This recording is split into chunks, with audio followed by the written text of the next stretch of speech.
Un peu plus loin, le décor change. Une jeune fille, visiblement épuisée et blessée, fait face à un Léviator hors de contrôle. À ses côtés, son Starry lutte pour rester debout. Le Léviator déchaîne une attaque dévastatrice. Starry est touché de plein fouet et s'effondre. La dresseuse est paniquée. Elle tente de protéger son Pokémon, mais la situation semble désespérée. C'est alors que Red arrive sur les lieux. Il a assisté à toute la scène. Il comprend immédiatement la gravité de la situation et propose son aide malgré les avertissements de la jeune fille. Il se présente et passe aussitôt à l'action.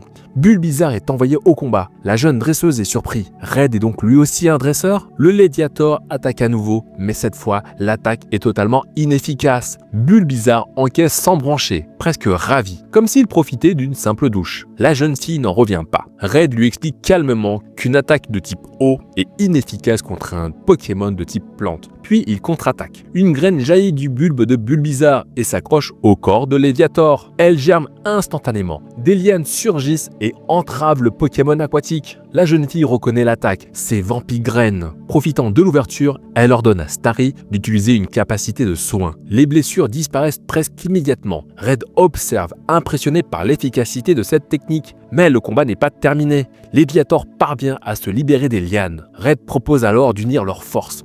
Bulbizarre et Starry attaquent ensemble. Les lianes frappent, les bulles d'eau explosent, le Léviator est submergé. Red lance une Pokéball, cette fois la capture réussit. Le combat prend fin, la jeune dresseuse s'effondre à genoux, épuisée mais soulagée. Elle remercie Red pour son intervention. Red s'étonne, un Pokémon aussi puissant, aussi loin de son habitat naturel, quelque chose ne colle pas. La jeune fille finit par avouer la vérité. Ce Léviator n'était pas sauvage, il était le sien. Quelqu'un le lui a volé une semaine plus tôt, et lorsqu'elle l'a retrouvé, il avait changé. Son comportement n'était plus le même. Elle s'est lancée à sa poursuite jusqu'ici. Red est choqué. Il comprend immédiatement que ce Pokémon a été manipulé. Il est convaincu que ceux qui l'ont volé lui ont fait subir quelque chose. La colère monte. Red veut agir, mais il réalise qu'il n'a aucune piste. Alors il pense au professeur Shen. Tous les deux se rendent au centre Pokémon et contactent le professeur. Shen est ravi d'avoir des nouvelles de Red. Red lui présente la jeune dresseuse et lui explique la situation. Le professeur comprend vite. Des Pokémon qui disparaissent et changent soudainement de comportement, cela correspond parfaitement aux méthodes de la Team Rocket, une organisation criminelle connue pour exploiter les Pokémon et mener des expériences douteuses dans des laboratoires clandestins. Cette révélation choque Red et la jeune fille. Le professeur ajoute une information cruciale. Il se trouve non loin du mont Sélénite, un lieu renfermant une pierre extrêmement rare, la pierre Lune, capable d'augmenter considérablement la puissance des Pokémon. La Team Rocket pourrait très bien la convoiter. Red n'hésite pas une seconde. Le Pokédex peut attendre. Il est hors des questions de laisser cette organisation nuire aux Pokémon. Il décide de partir immédiatement à leur recherche. La jeune fille l'accompagne, mais quelque chose la tracasse. Elle reste silencieuse. Red le remarque et s'inquiète. Il perçoit son hésitation et cherche à comprendre ce qui la trouble. La jeune fille finit alors par lui faire une proposition inattendue. Elle l'accompagnera. Red est surpris. Elle lui explique que le mont Sélénite se trouve sur le chemin qui mène jusqu'à chez elle, et ils y croiseront forcément de nombreux dresseurs. Avec son aide et celle de son Pokédex, il leur sera facile de recueillir des informations sur les agissements de la Team Rocket. L'idée intrigue Red, mais il s'interroge sur ses intentions, doutant qu'elle envisage réellement de se battre. En réponse, la jeune fille sourit et sort de sa poche plusieurs Pokéballs. À l'intérieur, des Pokémon aquatiques, comme Starry et Staros, prêts au combat. Elle lui révèle être une spécialiste des Pokémon de type eau. Dans les grottes du mont Sélénite, peuplées de Pokémon de type roche, elle ne devrait pas rencontrer de grandes difficultés et pourra même lui prêter main forte. Elle lui tend alors la main. Red, toujours étonné, l'écoute se présenter enfin.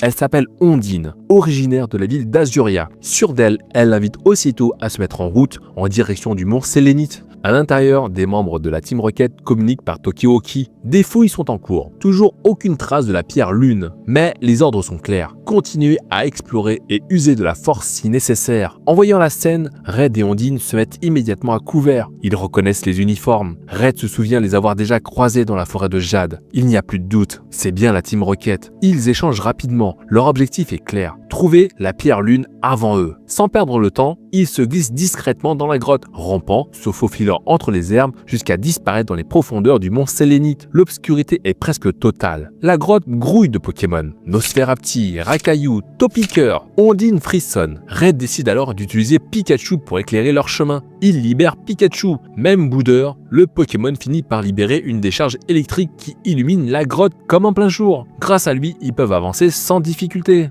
Soudain, Red heurte quelque chose de dur. Il croit d'abord à un simple rocher, jusqu'à ce que Ondine lui fasse comprendre que ce n'en est pas un. Red lève les yeux. Il vient de se cogner contre un rhinocorne. Avant qu'il ne puisse réagir, une voix retentit. Ce n'est pas un endroit pour se promener tranquillement. Red et Ondine réalisent alors qu'ils sont encerclés par la Team Rocket. Red n'hésite pas. Il les identifie immédiatement comme des membres de la Team Rocket. Un homme de la Team Rocket ricane et cherche à savoir à qui il a affaire. Red ne se présente pas. À ses yeux, une seule chose compte désormais, se battre. Red envoie Pikachu au combat. Rhinocorne attaque aussitôt avec une attaque jet de pierre qui ensevelit Pikachu sous un amas rocheux. Un instant de silence, puis Pikachu surgit du tas de pierres. L'électricité crépite autour de lui. Les rochers se collent entre eux, formant une boule compacte que Pikachu projette violemment sur Rhinocorne. Red ne peut s'empêcher d'admirer son Pokémon. Pikachu est peut-être imprévisible, mais il est redoutablement puissant. L'homme de la Team Rocket éclate de rire. Il sort alors une seringue et l'enfonce dans le corps de Rhinocorne. Sous leurs yeux, le Pokémon se transforme. Rhinocorne évolue en Rhinophéros. Ondine comprend immédiatement. C'est donc ainsi qu'ils ont transformé son Léviator. La colère la submerge. Elle lance Starry à l'attaque. Une puissante attaque eau frappe Rhinophéros de plein fouet. L'efficacité est immédiate, mais l'homme ne recule pas.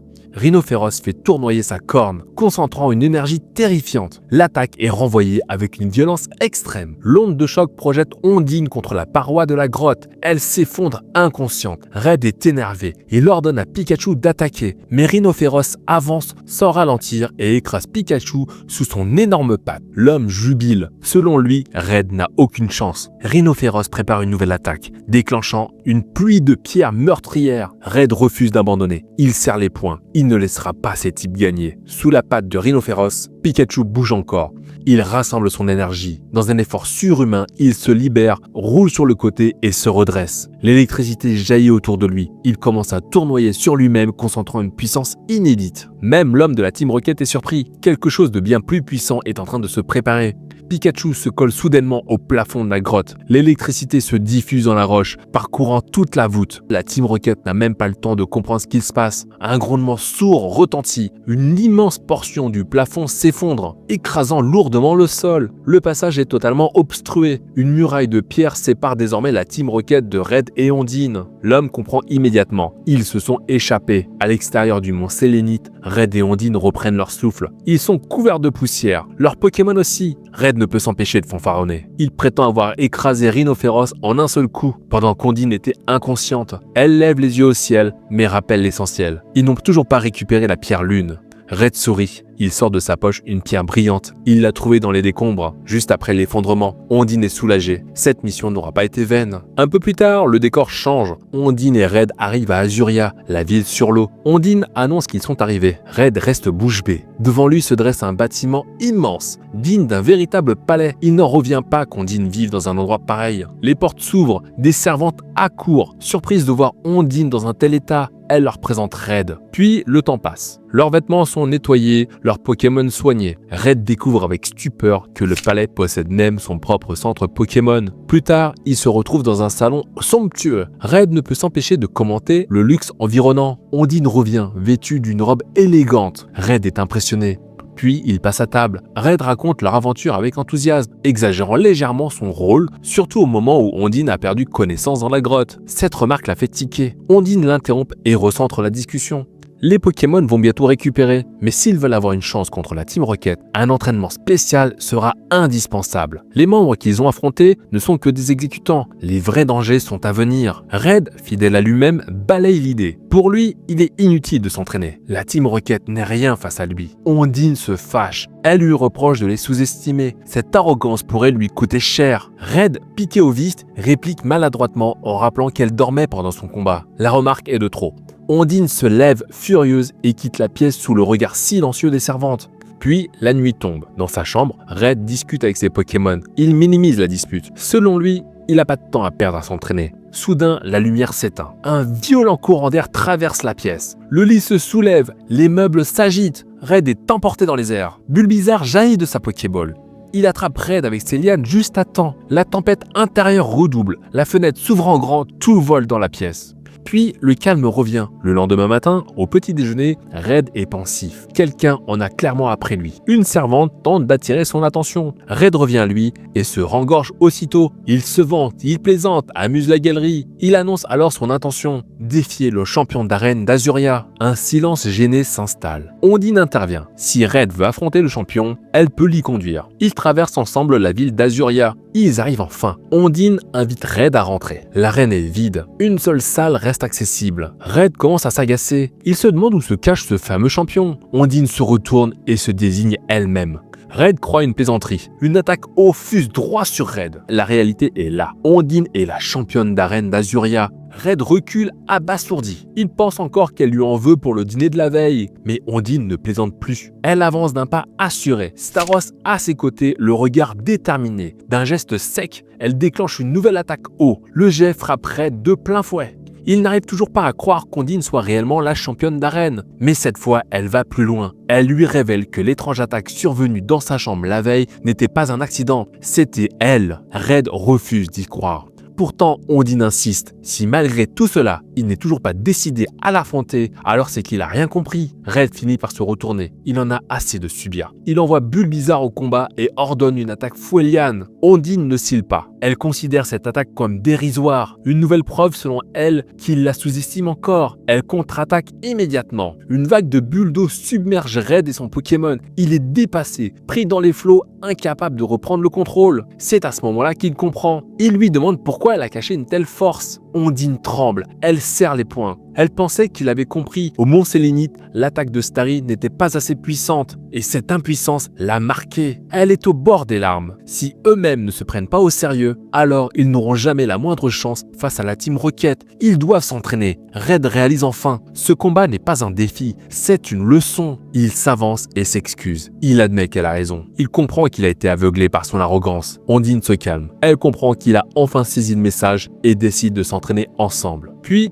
les jours passent. Les entraînements sont intenses. Les Pokémon progressent. Les dresseurs aussi. Peu à peu, plus aucun secret ne subsiste entre eux. Et naturellement, vient le moment des adieux. Après une semaine d'entraînement intensif, Red doit désormais affronter d'autres dresseurs pour continuer à progresser. Avant de se séparer, un geste scelle leur amitié. Ondine lui a remis un badge, symbole de l'entraînement qu'il a su mener jusqu'au bout. Red le range soigneusement. Il en possède désormais 2. Mais ce n'est que le début. Pour découvrir les prochains chapitres, n'oubliez pas de vous abonner.